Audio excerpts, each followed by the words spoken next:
কিয়ামতের ময়দান যখন কায়েম হয়ে যাবে, ইব্রাহিম নবী যখন এই শিশুদেরকে নিয়ে কিয়ামতের ময়দানে উঠবে, এই শিশুরা আল্লাহর দরবারে দাঁড়াইয়া বলবে, রব্বুল আলামিন আমার আব্বা কোথায়, আমার আম্মা কোথায়?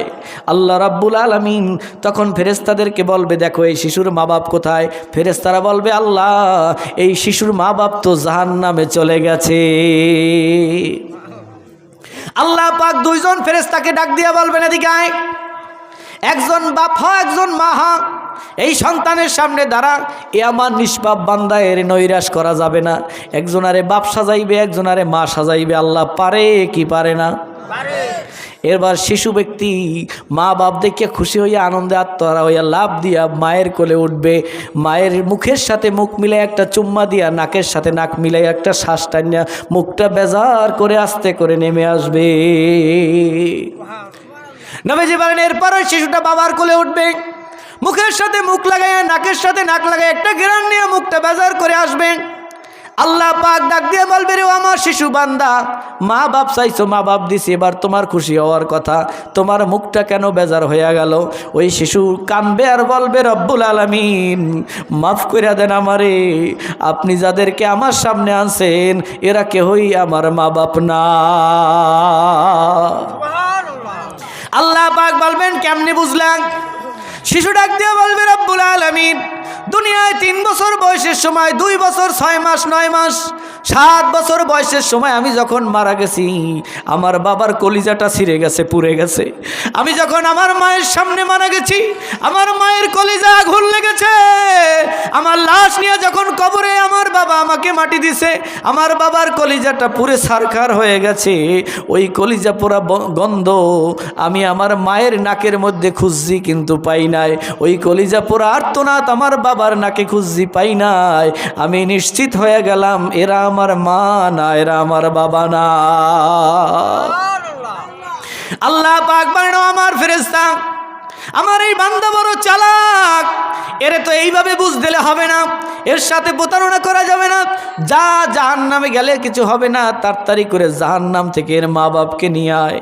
পোড়া কয়লা শরীর নিয়ে মা আর বাপকে এনে যখন সামনে দাঁড় করাইয়া দিবি, ছোট্ট শিশু ওই জাহান্নামী শরীর দেখে একটা চিৎকার মাইরা সেজদায় পড়ে যাবে, ডাক দিয়া বলবে, রব্বুল আলামিন এই যদি আমার মা হয়, এই যদি আমার বাপ হয়, এদের শরীরের অবস্থা এরকম কেন?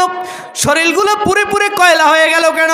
আল্লাহ বলবেন, এরা দুনিয়ায় থাকতে নামাজ পড়ে নাই, পাপ করছে, গুনাহ করছে, এই জন্য জাহান্নামের মধ্যে তাদেরকে শাস্তি দেওয়া হয়েছে। এই জন্য তাদের চেহারার কোনো আকৃতি, শরীরের কোনো আকৃতি নাই। ওই সেজদায় পরে কানবে আর বলবে, আল্লাহ দুনিয়ায় পাঠাইয়া দাও, আমি হাফেজে কোরআন হব। তোমার নবী বলেছেন, হাফেজে কোরআন হইলে 10 জন জাহান্নামী মানুষকে সুপারিশ করে জান্নাতে নেওয়া যাবে। আর একটু জোরে, হেফজখানা আছে, এ জায়গা আছে? কয়জনের সুপারিশ করবে? সবাই কইলেন না? ওই ছোট্ট শিশু বলবে, আল্লাহ আমারে দুনিয়ায় পাঠাও, হাফেজে কোরআন হয়ে আসবো, 10 জনের সুপারিশ করবো। 10 জন লাগবে না, 2 জন হইলেই তো যথেষ্ট। আমার মা আর বাবারে আমি সুপারিশ করে জাহান্নাম থেকে মুক্তি বানাইয়া আমি জান্নাতের মেহমান বানাইতে চাই। আল্লাহ রাব্বুল আলামিন বলবে, রে বান্দা,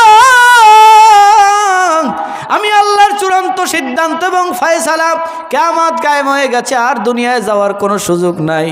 বান্দা বলবে, তাহলে আমি চাই 10 জন বুঝি না আমার মার বাবারে জান্নাত দিয়া দাও। আল্লাহ বলবেন, তাদের আমলে তারা জাহান্নামী হয়ে গেছে, আমার কিছু করার নাই। বান্দা বলবে, তাহলে আমারও কিছু করার নাই, আমি আর তোমার দরবার থেকে যাইতে আসি না যতক্ষণ পর্যন্ত মা বাবারে আমার মাপ না করবা।